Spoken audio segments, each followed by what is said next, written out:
베드로전서 1장 17절부터 23절 말씀 마음을 집중하시고 함께 읽어봅니다. 외모로 보시지 않고 각 사람의 행위대로 심판하시는 이를 너희가 아버지라 부른즉 너희가 나그네로 있을 때를 두려움으로 지내라.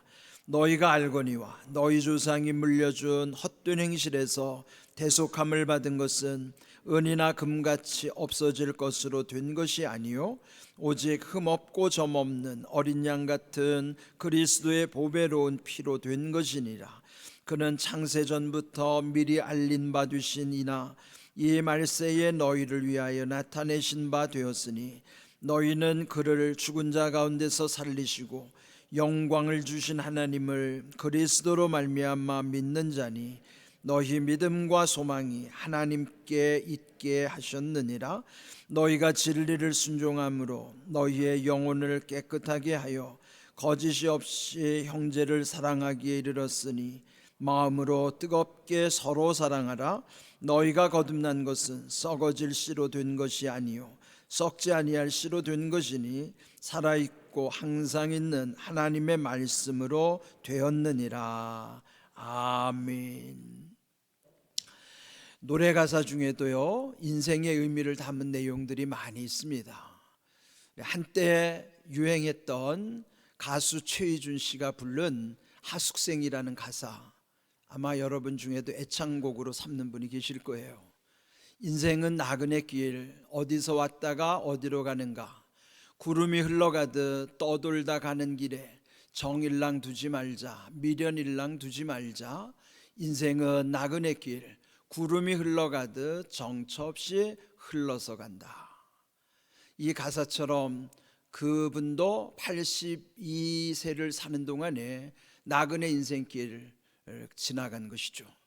그런데 그가 노래 불렀던 내용을 보면은 어디서 왔다가 어디로 가는가 그를 알지 못하는 인생, 그래서 구름이 흘러가듯 떠돌다가 가는 길이기 때문에 정도 미련도 두지 말고 그저 구름이 흘러가듯 정처 없이 그냥 살다가 간다, 그런 가사예요.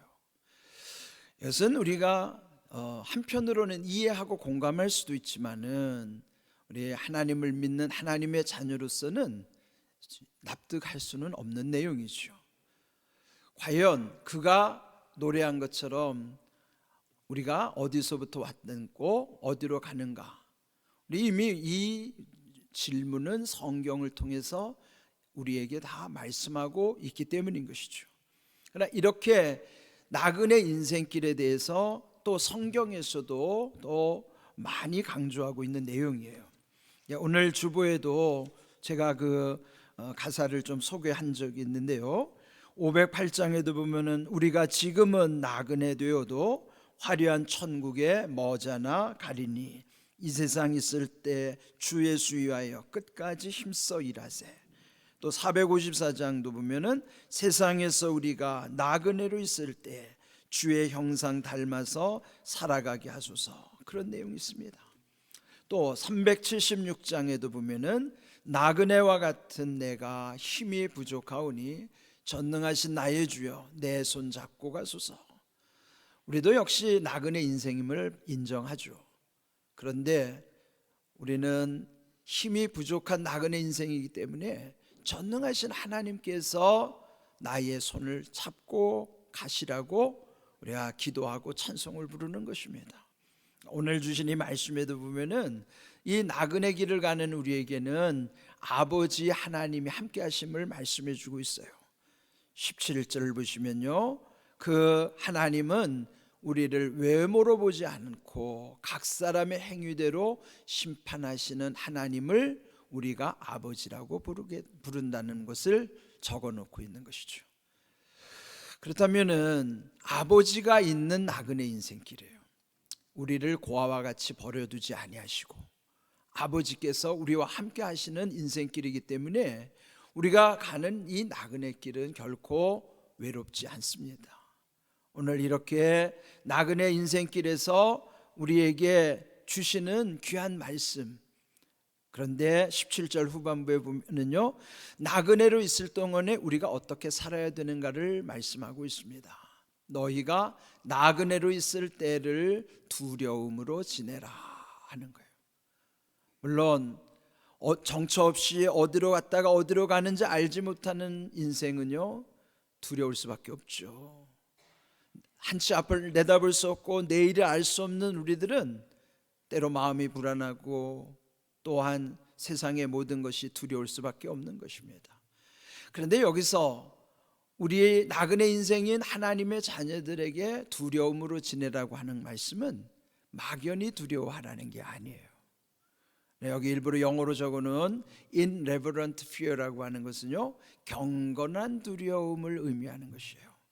그러면 경건한 두려움이라고 하는 것은 막연한 두려움이 아니고 나쁜 두려움도 아니고, 여기서의 두려움은 좋은 두려움인 것입니다. 하나님을 경외하는 두려움으로 나그네로 있을 때 그렇게 살라고 말씀하고 있는 내용이죠. 그렇다면은 여기 경건한 두려움을 강조하신 것처럼 나그네 인생길에서 우리가 기억해야 되는 첫 번째 사실은 하나님을 경외해야 한다는 사실이에요. 하나님을 경외하라고 할 때에 한문으로 경외라는 표현은 제가 여러 번 강조를 했습니다. 그런데 사실 이 하나님을 경외하는 신앙이 신앙의 전부라고 해도 틀리지 않아요. 그 내용이 신앙의 전부를 압축한 내용이기 때문이에요. 여기 경외할 때 한문으로 경이라고 하는 것은 단순히 공경하는 차원이 아니에요. 우리는 조상대대로 경천애인이라는 말에 익숙해요. 그는 하늘과 사람을 어떻게 대해야 되는가를 말해주는 내용이죠. 경천이라는 하늘을 공경하는 것, 애인 사람을 사랑하는 것이네요. 그러니까 하늘과 사람을 대할 때 사람을 사랑하는 애보다도 가장 사랑하는 것이 경이에요. 하늘이라는 공간이 아니라 하늘을 지배하고 계시는 하나님을 최고로 사랑하는 것이 경이란 말이죠. 그런데 오늘 이 읽은 reverent fear 중에서 reverent에 해당되는 영어는 그걸 우리말로 바꾸면 경이란 말이에요. 최고로 사랑하는 거예요. 최고로 존경하는 것을 reverent라고 하거든요. 그러면은 우리가 사랑해야 될 많은 대상 가운데 하나님을 최고로 사랑할 때만이 우리의 사랑하는 모든 질서들이 회복되는 거예요. 가정에서도 우리가 서로 사랑해야 되는 것도 하나님을 최고로 사랑할 때만이 모든 사랑의 질서들이 온전해지는 거예요. 그 사랑 안에는 부작용이 나타나지 않아요. 또 그 사랑은 절대 배신하지 않아요. 그런데 하나님 사랑 밑에 놓이지 않는 사랑들은 다 부작용이 나타나고 거기에 배신이 나타나게 되는 것입니다. 그럼 우리가 하나님을 최고로 사랑한다고 하는 것, 이게 얼마나 귀한 일인가. 또 경외할 때 외에는요, 두렵다는 뜻인데요, 그 두려움이라는 것은 하나님을 최고로 가장 두려워하라는 뜻이에요. 세상에 두려움의 대상이 많은데 하나님을 두려워하는 사람은 세상의 모든 두려움의 대상을 다 이길 수 있어요. 그런데 하나님 두려워하지 않으면 세상의 모든 두려움의 대상들로부터 자유할 수가 없는 것입니다. 그렇다면 여기서 우리가 인생의 나그네 길을 살아갈 때에서 가장 중요한 것은 하나님을 경외하는 신앙으로 살아가는 것이에요. 그래서 잊지 말아야 될 거, 하나님을 경외하라 하는 거예요. 그래서 여기 경건한 두려움이 영어로나 우리 표현으로나 하나님을 경외한다고 하는 것이 얼마나 중요한 것이에요. 그 신앙의 전부라고 할 수 있죠. 그렇게 살면 인생의 모든 문제를 다 이길 수 있어요. 그런데 이 경외의 신앙을 우리 마음의 가장 중심에 둬야 된다는 것을 먼저 기억해야 됩니다. 두 번째로 18절을 보시면요, 너희가 알거니와 라는 표현, 사실 너희가 알거니와라는 게 성경에 이런 관용구가 많이 나와요. 이 관용구라고 하는 것은 아예 딱 못 박아 놓은 말이라는 뜻이죠. 그거는 너희가 알라, 우리가 분명히 알아야 될 내용이 뭔가, 너희 조상이 물려준 헛된 행실에서 대속함을 받은 것은 은이나 금같이 없어질 것으로 된 것이 아니요 오직 흠 없고 점 없는 어린 양 같은 그리스도의 보배로운 피로 된 것이니라. 여기서 조상이 물려준 헛된 행실, 예전 성경에 보면은 그것을 조상의 망령된 유전이라고 번역을 했어요. 우리 안에는 내가 한 번도 만나보지 않은 조상들의 그 모든 습성이 내 안에 다 들어와 있어요. 나는 조상들의 얼굴을 본 적도 없는데 그 조상님들의 유전자를 받았기 때문에 내 안에는 온갖 망령된 유전들이 다 들어와 있단 말이에요. 헛된 행실, 어떤 때 보면은 내 안에 이해할 수 없는 이 성격이라든지 또 안 좋은 습성들이 대체로 보면은 조상적으로부터 물려받은 망령된 유전 때문이기도 합니다. 그런데 이것을 끊을 수 있는 방법이 없어요. 그런데 성경이 말씀하기를 그거 끊을 수 있는 것이 그리스도의 보배로운 피, 그걸 보혈이라고 그러죠. 보혈의 능력만으로 조상으로부터 물려받은 망령된 헛된 것들을 다 끊을 수가 있다 하는 거예요. 이 보혈의 능력은 오직 흠 없고 점 없는 완전하신 예수님의 십자가 보혈의 능력으로만이 가능하다는 것입니다. 그런데 그것은 은이나 금같이 없어질 것으로 된 것 아니라, 그럼 뭐예요? 돈 가지고 해결할 수 없다 그 말이에요. 세상의 모든 돈으로 아무리 돈을 써서 한다고 해도 그거 끊을 수 없어요. 오직 예수님 십자가에서 피 흘려주신 그 보혈의 능력으로만이 조상으로부터 물려받은 헛된 행실, 이런 망령된 유전을 끊을 수 있음을 말씀해 주시는 거예요. 그것을 여기서 대속이라고 표현했어요. 대속이란, 대신 속은요, 값을 지불해 준 것을 속이라고 하는 거예요. 대신 값을 지불해 주신 대속의 은혜로 인하여 우리의 모든 과거의 문제를 해결하게 하신 거예요. 그런데 여기서 기억해야 될 것은 대신 값을 치러주신 것이지 공짜로 된 게 아닙니다. 우리가 은혜를 공짜로 여기기 때문에 귀한 줄 몰라요. 하나님이 주시는 은혜는 공짜가 아니에요. 그 은혜는 예수님이 십자가에서 죽으셨기 때문에 죄의 대가를 지불하신 결과로 얻어진 은혜가 이런 은혜입니다. 그러니까 공짜가 아니에요. 내가 값을 지불 안 했다고 내가 공짜라고 해서 그게 공짜가 아니에요. 나 대신 엄청난 값을 대신 치러주셨기 때문에 절대 공짜가 아닌 거예요. 그럼 만약에 내가 지불해야 될 것을 누군가가 대신 지불해 주셨으면 그게 얼마나 큰 은혜입니까? 우리는 예수님께 그런 은혜를 받고 살아가는 존재들이에요. 그런데 왜 그 은혜를 귀히 여기지 않을까요? 우리 의식 속에는, 또는 무의식 속에는 공짜라는 생각이 들어있어요. 그럼 공짜라고 여겨지면요, 귀한지 몰라요. 절대 공짜가 아닙니다. 대속의 은혜라는 걸 기억하세요. 대속이라는 것은 값을 대신 치러주셨다는 거예요.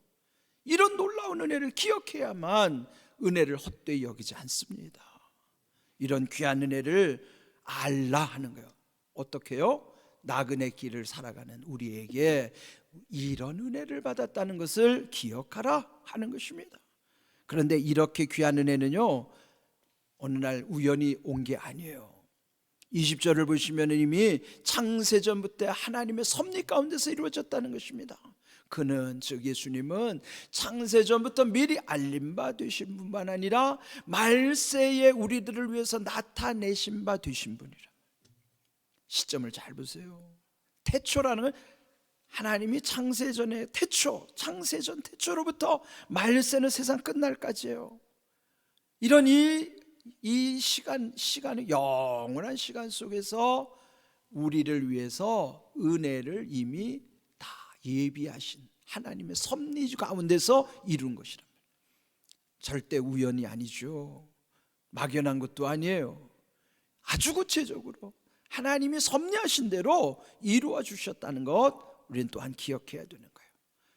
세 번째로, 우리가 이 나그네 인생길을 가는 데 있어서 오늘 21절을 보면은 그리스도와 함께 하라는 말씀을 하십니다. 그를 죽은 자 가운데서 살리시고, 즉 예수님 부활하신 거죠. 또 부활의 영광을 주신 그 하나님이 그리스도로 말미암아 믿게 하신 거예요. 여기서 그리스도로 말미암아라는 건요, 어떤 그분의 원인이 돼야 된다는 거예요. 그 말미암다는 건 원인이 어떤 결과를 이루게 되는 거예요. 이것을 인과라고 그러죠. 원인의 인, 결과의 과가 항상 붙어 다니는 거예요. 그래서 우리가 이 나그네 인생길을 살아갈 때 그저 홀로 사는 것이 아니라 주님과 함께 살아가는 인생, 주님 안에 있는 인생, 주님과 함께 하라고 말씀하시는 거예요. 그럴 때 너희 믿음과 소망이 하나님께 있게 될 것이다. 믿음과 소망도 분리되지 않아요. 소망이 이루어지기까지 믿음이 지속돼야 되는데, 믿음의 완성이 소망이 이루어지는 날이에요. 그게 천국에 가는 거예요. 소망은 천국에 닿을 때까지 그 소망인 것이에요. 천국에 가면 소망은 이제 끝난 거예요. 유효기간이 다 하는 거예요. 그때까지 우리의 믿음이 소망을 향하여 가는 것, 하나님 안에 있도록 하는 것은 우리가 그리스도로 말미암는 삶일 때만이 가능하다. 그래서 우리에게 늘 그리스도로 말미암으라, 즉 그리스도와 함께 살라, 그리스도 안에서 살라 말씀하시는 거예요. 그러니 최희준 씨가 부른 대로 우리는 정처 없이 홀로 가는 인생이 아닙니다. 주님이 함께 하시고 동행하시는 복된 인생임을 우리에게 말씀해 주시는 것입니다. 또 네 번째로, 우리가 이 나그네 인생길을 가는 데 있어서 22절을 보면은 마음으로 뜨겁게 서로 사랑하라고 말씀하십니다. 서로 사랑하라는 말씀은 이미 요한복음 13장 34절, 새 계명을 너희에게 주노니 서로 사랑하라, 내가 너희를 사랑한 같이 너희도 서로 사랑하라는 거예요. 이런 예수님이 모든 계명을 집약해서 새 계명으로 주신 거예요. 서로 사랑하라는 것은 짝사랑하지 말라는 거예요. 여러분, 짝사랑은요, 하나님이 우리에게 얼마나 많은 짝사랑을 하셨습니까? 우리는 하나님 필요할 때는 찾았다가 필요하지 않으면 떠났다가 하는 이런 배신하는 삶을 살기가 쉬운데, 하나님은 한결같이 우리와 함께 하시는 거예요. 하나님은 늘 짝사랑하시는 거예요. 그런데 예수님 우리 말씀하기를 짝사랑이 아니라 서로 사랑하라는 것입니다. 예수님이 나를 사랑하처럼 나도 누군가를 사랑하는 거예요. 이 사랑은 감정적 사랑이나 육체적 사랑이 아니에요. 이 사랑은 영원한 사랑이면 소망, 믿음이 소망까지 이르게 하는 천국을 향한 사랑이란 말이죠. 이게 뭘까요? 천국을 함께 가는 사랑은 그 영혼에 대한 관심으로 사랑하라는 거예요. 우리가 하나님의 사랑으로 최고로 사랑하는 것은 그분의 영혼을 위해서 기도하고 전도하는 일이란 말이에요. 그런 귀한 서로 사랑하는 그 믿음으로 우리가 살아가야 될 이유는, 우리가 잠시 사는 이 나그네 인생길이지만은 우리에게는 가야 할 본향이 있기 때문이에요. 히브리서 11장 16절을 보시면은 거기에 더 나은 본향을 사모하니 곧 하늘에 있는 것이라. 그런데 그 앞에서 뭘 설명하냐면, 나그네들은 자기가 가야 하는 본향이 있다는 거예요. 그 본향은 우리가 이 땅에서 가고 싶어하는 고향이에요. 자기가 태어난 곳 고향. 그러니까 여러분, 이 고향을 그리워하는 마음이 다 있잖아요. 그런데 히브리서에서 강조하는 것은 이 땅의 본향보다 잊지 말아야 될 더 나은 본향이 있다는 거예요. 본향과 더 나은 본향을 비교하는 거예요. 본향은 육신이 태어난 고향이고, 더 나은 본향은 내가 돌아가는 천국, 아버지 집이에요. 그래서 이 나그네 인생길을 통해서 우리는 본향으로 가는 게 아니라 더 나은 본향, 하늘에 있는 본향, 천국의 본향으로 가게 하시는 거예요. 그렇다면 다시 최희준 씨의 노래로 돌아갑시다. 그는 그 인생의 나그네 길을 어디서부터 왔다가 어디로 가는지 알지 못하는 인생이라고 그랬어요. 정처 없이 떠도는 구름과 같은 인생이라고 그랬어요. 하나님을 알지 못하는 사람은 다 이렇게 삽니다. 자기가 어디로 가야 될지 알지 못하고 방황하는 나그네를 일컬어서 방랑자라고 하는 거예요. 그런데 하나님의 자녀인 우리는 방랑자가 아니에요. 예수님이 우리와 함께 하시고 하나님 예배하신 그 본향을 향하여, 그 길을 더 나은 본향을 향하여 가는 우리는 나그네 된 인생길, 우리를 일컬어서 순례자라고 하는 거예요. 나그네는 두 종류가 있어요. 어디로 가야 할지 알지 못하는 방랑자 나그네가 있고, 더 나은 본향을 향하여 가는 순례자 나그네가 있어요. 오늘 우리는 이 땅에서 순례자로서 나그네 인생길을 가는 거예요. 왜 순례할까요? 하나님이 주신 사명을 따라서 오늘은 이곳 내일은 저곳을 향하여 순례하는 인생을 살아가는 거예요. 방황하는 인생이 아니라 순례하는 인생으로 살아가는 거예요. 어디로 가는지 알지 못하는 방랑자의 종착점은 지옥입니다. 그러나 우리의 본향, 주님이 함께 하시는 그곳을 향하여 가는 곳은 천국이에요. 오늘 우리를 순례자로 인도해 주심을 감사하십시오. 이런 귀한 은혜를 가지고 우리가 살아가는데, 너희가 나그네로 있을 때 두려움으로 살라라고 하는 그 두려움 속에서 하나님을 경외하는 믿음 속에 이게 다 들어오는 거예요. 하나님을 경외하게 되면은 우리가 예수님의 보혈의 능력 가운데서 과거의 옛 조상들의 유전도 다 끊어졌다는 것을 알면서 살 뿐만 아니라 그리스도로 말미암아 살아갈 뿐만 아니라 마침내 서로 사랑함으로 살아가는 거예요. 오늘 주신 이 말씀 속에 두려움으로 살라란, 하나님을 경외함으로 살아가는 우리의 나그네 인생길, 우리를 순례자로 인도해 주심을 감사하십시오. 그리고 또 하나, 우리의 관심은 아직 정처 없이 흘러가는 세상의 방랑자 나그네들에게 관심을 기울이는 거예요. 최준 씨의 그 곡 하숙생이라는 곡을 여러분 좋아하시는 거는, 그것이 여러분의 주제가 되면 안 돼요. 좋아하는 거는 세상 사람들이 좋아하니까 세상 사람들을 공감하는 뜻에서 그들에게 하나님의 마음이 흘러가도록 그 노래를 좋아하는 거는 좋아요. 그런데 그 노래가 여러분의 주제가 되면 큰일 납니다. 우리는요, 목적지가 분명해요. 그리고 하숙생으로서의 나그네 인생길을 가는 방랑하는 방랑자 세상 사람들을 향해서 하나님의 마음과 관심을 가지는 거예요.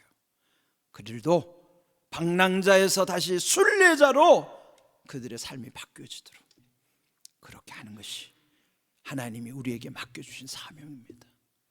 이런 귀한 은혜를 가지고 오늘 우리에게 순례자 되게 하심을 감사하면서 방랑자로 살아가는 사람들에게 하나님의 마음으로 다가가는 삶, 그런 귀한 은혜가 여러분 모두에게 임하기를 주님의 이름으로 축복합니다. 아멘.